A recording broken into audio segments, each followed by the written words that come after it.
Hello and welcome to my review of the Warhammer Age of Sigmar Warcry Mindstealer Sphiranx. This model will set you back £25, so it's exactly the same price as all of the other monsters that Games Workshop have released, including the Ogroid Myrmidon right there and the Fomeroid Crusher. The Ogroid Myrmidon comes in a slightly thinner box, but they're all the same price, they're all monsters, and they can all be used in Age of Sigmar Slaves to Darkness army. Fantastic! These are one of the reasons why I started the Slaves to Darkness army, other than that Start Collecting box set, was Games Workshop were previewing new plastic monsters. And they're stunning. They really are lovely, lovely miniatures. I kind of want to do a review of all three. Put it in the comments down below if you think I should do a combined review of all three of them, because you guys seem to love them too. The Ogroid Myrmidon has had almost 2,000 views for that review. The Fomeroid Crusher has had almost 1,000 views, and that only came out a few days ago. And I'm hoping this Mindstealer Sphiranx, based on the unboxing, will have, yeah, hundreds and hundreds of views too. Because everybody loves cats, right? Well, I like dogs too, but this is like a big psychic cat. Anyway, what do you get in this set? Well, you do get this little instruction book, which is excellent. It's very well laid out. It clearly shows you which options to choose. I hope I described this well, but you've got two necks in this kit. That can and you've also got two faces or heads in a way, so you can have this head facing left as it is, or it facing right with the same head, or this one either facing left or facing right, which is brilliant because it means that if you do get another one, you can have it facing the same direction or the opposite direction, but with a completely different head. And they are different heads. One's got these big horns that come to the top, the other one's got these sloping horns, but you can pretty much put the faces, the different faces, on the different heads. So again, you can have it with the Sphiranx with its tongue out with that head, or without its tongue out. So again, about 6 different options there to make it look different, which is fantastic. I think they've done a really good job in allowing you to customize this one kit, where they've made it look as kind of different as possible. The only other thing I suppose you could possibly do is just change this scenic base a little bit and have it resting on, you know, a piece of scenery of your own devise. Then they really would look different. Louise, one of the painters for Games Workshop, she actually put some giant wings on this Sphiranx, and that looks absolutely stunning. Anyway, speaking of stunning, there is a bit of a paint guide on the back if you want to paint it these colours. You don't get any Age of Sigmar rules in this little booklet, and it would have been nice to have another page, as I always say, with Slaves to Darkness rules on there, or just a slip of paper in there with it, and more advertisement on the box to show that you can definitely use it in a Slaves to Darkness army, because that would be great if you were thinking about getting into Slaves to Darkness and you saw these Warcry monsters on the shelves. It would certainly entice me to start Slaves to Darkness if I could just see on the box that they're for that army. Anyway, you do get an ability card for Warcry, and you get this little game card for Warcry 2. We'll go through those in a moment, but first of all, let's have a look at the detail of this Sphiranx. We'll look at the spare parts, which is just that different head and neck.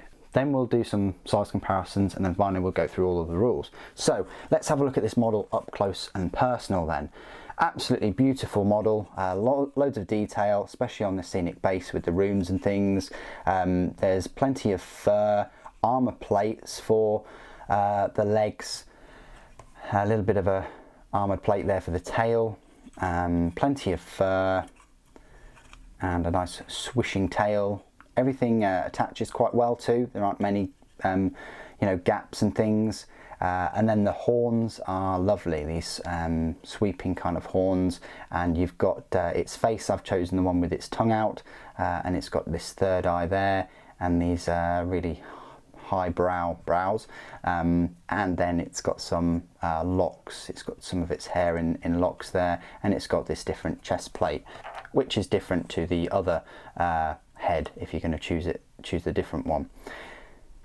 So there you go, that's all of its detail. Let's have a look at these spare parts. So this is the alternative head. It's got this long chin thing, and you can put it in this like that, or you can put it in the other head. It's really up to you, but that's the second one if you wanted to opt for that. And then you've got this different neck configuration. So this is its chest and the neck at the top, sort of like that, I think. Yeah, anyway, you get the gist of it. It goes like that, slots onto the body, and then that is the neck that's facing right. So they're all the spare parts. I don't know whether you can do much with those. They're still going in the bits box forever though, but there you go. Let's do a few size comparisons before we talk about the rules. So we'll do some size comparisons with the monsters first of all. Here's the Fomeroid Crusher, which is a big boy, and then the Ogroid Myrmidon, which is actually quite small. When I first got him, I thought, wow, he's a tank. But the Mindstealer Sphiranx is taller than the Fomeroid Crusher by about 2 heads worth, I suppose. Yeah, it's just a big cat at the end of the day, isn't it? It's huge. You know, the scaling. When you consider this is like some kind of big Minotaur demon beast, look at the size of it compared to the Myrmidon. Fantastic. Very big cat there. Yeah, so hopefully those size comparisons help, with the Ogroid Myrmidon being the shortest and smallest of the 3 monsters, the Fomeroid Crusher being the kind of bulkiest, and then the Sphiranx being the leanest and the tallest. How do they compare with other Age of Sigmar models? Well, I do have a Chaos Warrior there. You know, definitely dwarfs one of those warriors, and even a Spire Tyrant himself. A Chaos Lord on a Karkadrak. That's a good size comparison. The Mindstealer Sphiranx is, well, taller than him, but his axe is just a tiny bit taller in total. But then again, you've got to remember that it is mounted on this piece of scenery there, which the Karkadrak is as well, I might add. But hopefully that helps. And next to a Chaos Knight, Chaos Knight is, yeah, smaller, as you can see there. Okay, let's have a look at a couple of Warhammer 40,000 miniatures, because everybody knows how big Space Marines are typically. So compared to a normal Space Marine, he barely goes up to the hips, and a Primaris kind of does go up to the hips, but yeah, it's a fair bit taller than those miniatures. And that's just to give you the scale of this Age of Sigmar monster compared to kind of regular 40k infantry. Maybe you could use it in some kind of Tzeentch army, or even Eldari army. That would be cool. It would definitely work very well with Eldari in amongst a load of Eldar. That would be quite nice. Okay, well, I hope all of those comparisons have helped. Let me go through the Mindstealer Sphiranx's abilities from Warcry. So it has double telepathic threatening. Pick an enemy fighter within a number of inches of this fighter equal to the value of this ability and roll a dice. On a 3+ until the end of the battle round, that fighter cannot make move actions or disengage actions.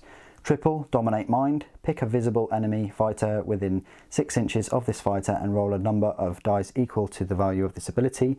For each roll of a 3 to 4, allocate 1 damage point to that fighter. For each roll of 5 to 6, allocate 3 damage points to that fighter. And quad charm, pick an enemy fighter within a number of inches of this fighter equal to the value of this ability. That fighter cannot activate this battle round. So there you go, they're the rules for Warcry. You'll find the Age of Sigmar Slaves to Darkness rules in your Slaves to Darkness battle tome, and it is one of the last options in the book, next to the Fomeroid Crusher. Its points cost is 100, making it the same points as a Fomeroid Crusher, and of course 40 points cheaper than the Ogroid Myrmidon. Its movement speed is 10 inches, so it's 4 inches faster than the Fomeroid Crusher. It's got 10 wounds, bravery 10 and save of 5+, so everything else is the same as Fomeroid Crusher except it is faster. A Mindstealer Sphiranx is a single model armed with shredding claws and a lashing tail. The shredding claws is a range 1 inch, 3 attacks, 3+ to hit, 3+ to wound, -1 to rend and a damage of 1.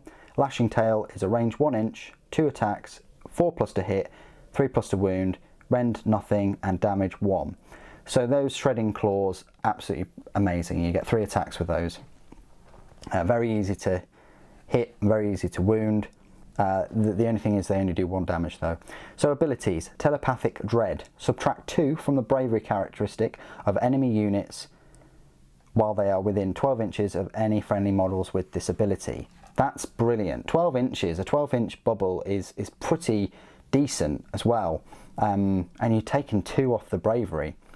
Dominate mind. In your hero phase, you can pick 1 enemy unit within 12 inches of this model that is visible to it.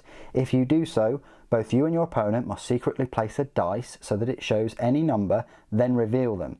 If the numbers shown on the dice are the same, this ability has no effect. If the numbers shown on the dice are different, the enemy unit you picked fights at the end of the combat phase until the next battle round. You cannot pick the same unit as the target for this ability more than once in the same turn, whether this ability has an effect or not. So there you go. You can't keep picking that unit. I like the fact that, you know, the chances of you getting the same number on that dice as your opponent are pretty slim. But if you don't get it, then that enemy fights last, which is pretty decent. I would have preferred some kind of dominate mind ability whereby that unit fights for you, and that would have been cool. But all that this one does is kind of like, it looks at an enemy with, you know, and it sort of overrides that enemy's bravery or whatnot, and then fights, but really sluggishly. Maybe it's scared, maybe I don't know, maybe it's in shock, who knows. But what happens is it fights last, which could be horrific, especially if you're going against characters. I mean, let's face it, it's a 12-inch range kind of, I say, missile weapon, if you want to call it that. I mean, yeah, it does no damage, but it slows things down for that unit. It's got a 22-inch effective range. Let's face it, this thing can bound along at 10 inches and then pick a unit that will then fight last. Excellent. But I would have preferred another ability, dare I say it, or just a change in this one. Keywords: Chaos, Mortal, Monster, Slaves to Darkness and Mindstealer Sphiranx. So there you go. That is my review of the Mindstealer Sphiranx. Absolutely stunning model, decent price too. I like all of these monsters. I wish Games Workshop would hurry up and make more monsters in plastic. I'm really looking forward to that massive cat creature that the Lumineth are gonna get, and I can't wait to give you like a size comparison between that and this Sphiranx. Put a comment below if you think I should get the Lumineth army, because so far the models I've seen are very, very intriguing. What do you guys think of this model and its rules? Please do put it in the comments below as always. Thank you ever so much for joining me today. Thank you for watching. Death to the False Emperor.